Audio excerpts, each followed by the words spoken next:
Want to see what a stand-up comedian does for the night? Roll with me. This is before the punchline. On my way to Tacoma to feature for my boy Tony Baker. Now, featuring, or some people call it middling, is different than any other spot. All right, it's not like hosting because you don't have to warm up a cold crowd, which could be highly difficult. And it's not like headlining because all the pressure is not on you to sell tickets and be the star of the show. Some people say featuring is the easiest spot in comedy. I'm not complaining.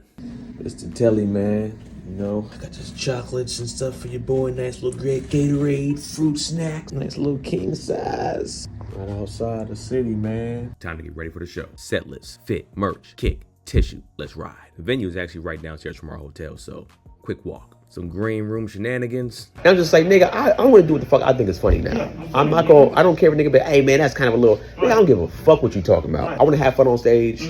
And then I want the crowd to have fun on stage. And if that goal is accomplished, I won. Yeah. Time to hit the stage. All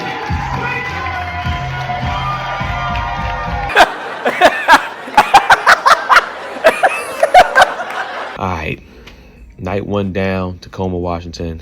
It's 1 a.m., so I'm tired. So forgive me for the lack of energy that I'm probably going to have in this. But show wrap up, after show wrap up, audiences, both shows is dope. You gotta understand something about when you're doing the road, right? And you're doing weekends. And I was featuring this weekend for my boy Tony Baker. Friday's second show is probably one of the worst shows of the weekend and one of the worst shows you're gonna ever experience as a comedian. Consistently, Friday's second show is usually just on the rougher side because you got everybody that's been out all day themselves. And, you know, they're getting off work, and then now they're coming to come see you, and they ain't get no napping. They got off work, they got home, got dressed, and then now they're coming to see you, and they are tired. So, actually, the Friday second show had more energy than the Friday first show. That's rare. So, energy was great. Like I said, I didn't have a set list, but as a feature, just to break this down for y'all, for those who don't know comedy like that or don't know how much time a feature comedian does. It's a host, sometimes a guest spot, then a feature or the middle, and then the headliner does 45 to an hour, sometimes however much they want to do after that. Now the feature usually does anywhere between 20 to 30. You know what I'm saying? Depending on the headliner. Some headliners be like, hey bro, you doing 15. That's it. Which I mean, if you're getting paid the same, it is what it is, but this is where you want to stretch at. You know what I'm saying? This is where I get to stretch a little bit. Did 25, both shows. I did do Reese's Peanut Butter Bukkake. That's the one I've been having fun with. I know it's a wild joke, but that's been a joke that I've been having a lot more fun with. So I'm doing it in this longer set and adding it to my other like marriage material stuff. Feels good. But a lot of the stuff I did tonight was more relationship based, some marriage stuff. So yeah, it was a good time, man. I had a great time. I feel like tomorrow, Saturday shows, I'm going to be able to write out the set list and actually have some time to do it. And yeah, I'm excited about that. This Saturday show should have a lot more newer bits in it. You know, some stuff that I had actually been working on and stuff like that. Tacoma, as of right now, it's been cool. It's cold than a motherfucker out here, man. It's cold than a bitch out here right now. So I'll check back in for the Saturday recap and then the Sunday recap. Hope you had a good one, man. Before the punchline. Got back to the hotel. Got butt naked. And I opened every single pack up, bro. And I just had a Reese's Peanut Butter Bukkake, nigga. Just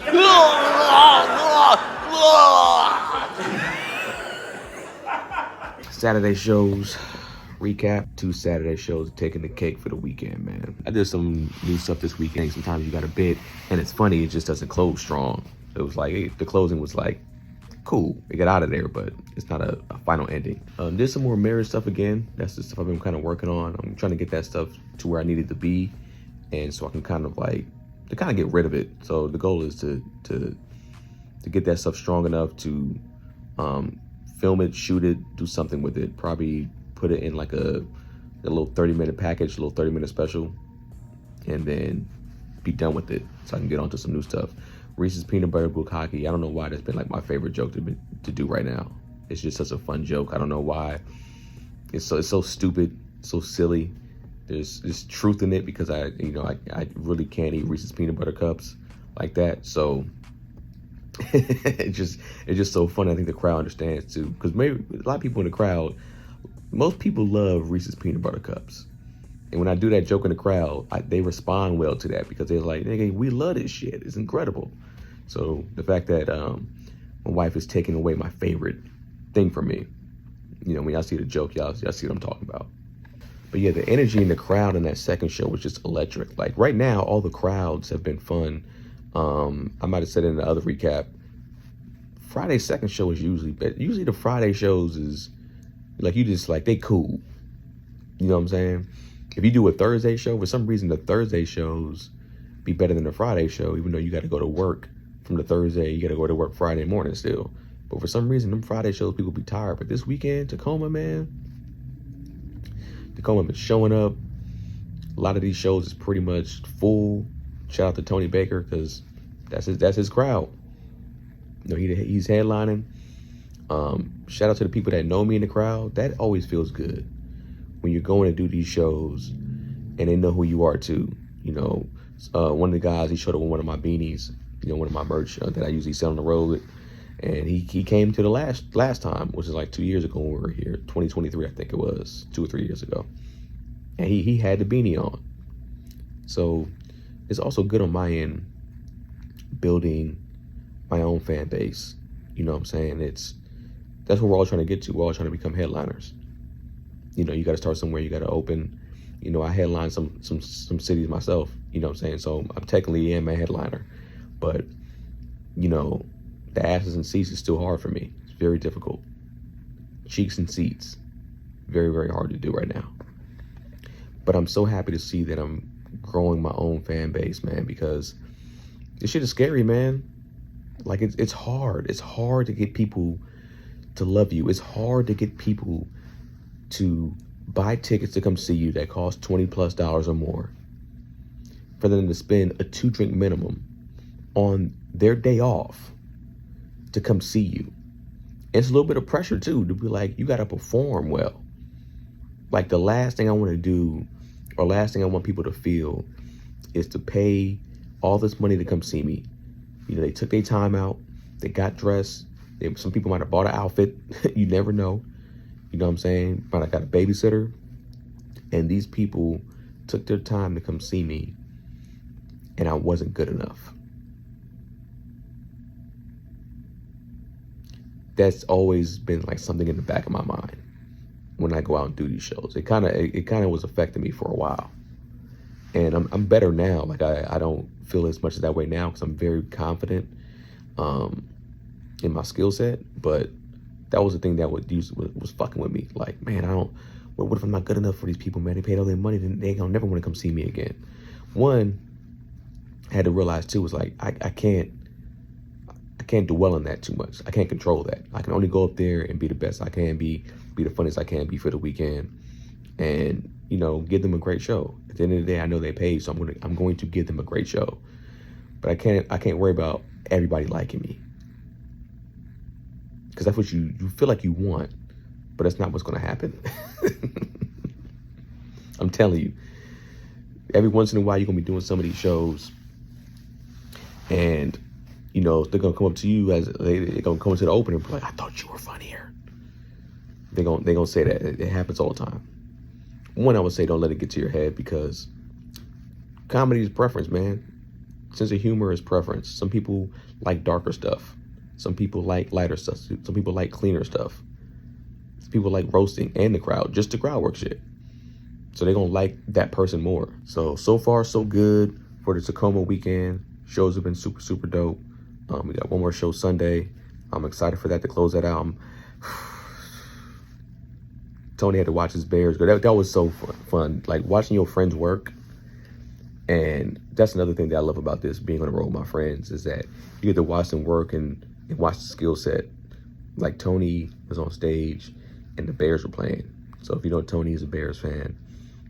And it was like pretty much third going into the fourth quarter. So the whole fourth quarter was playing while he was on stage. So he's essentially keeping score of the game on stage. Like he has his phone, he'll be in a set, joke, joke, joke, joke, joke. What's the score? He be asking the crowd, and he incorporated it into the set. Like, I don't think people understand how difficult that was. It still made it funny. Like, the crowd was still entertained by that. It wasn't like he took away from that and they were just like, all right, nigga, we paid to come see you. It was like, nah, he made it so it was still hilarious while that was going on. And this team was going through it. Like, they were losing. They were losing, then winning, then losing. So if you were watching that game this weekend, the Bears versus the Packers for playoffs, you know what I'm talking about. And so for him to get that victory on stage, they win while he was on stage, and then have the crowd involved in that, it's magical. Those are the moments that you live for in stand-up that you can't fake. Like, you can't try to create those moments. Those are just moments that are just that just happen. And to me, that's the beauty of stand-up, is that there's a lot of just happening moments. Like, I had a few this weekend myself. Yeah, I'm probably post those clips, for like the clips on my page and stuff like that.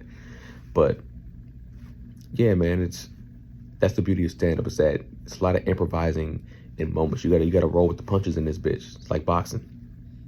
You never know what's gonna be thrown at you. So yeah, I love seeing my peers work, man. It's always a good time. So like I said, one more show for the weekend, then we donezo, then we head back home. Can't wait to get back to the crib, sleep in my own bed.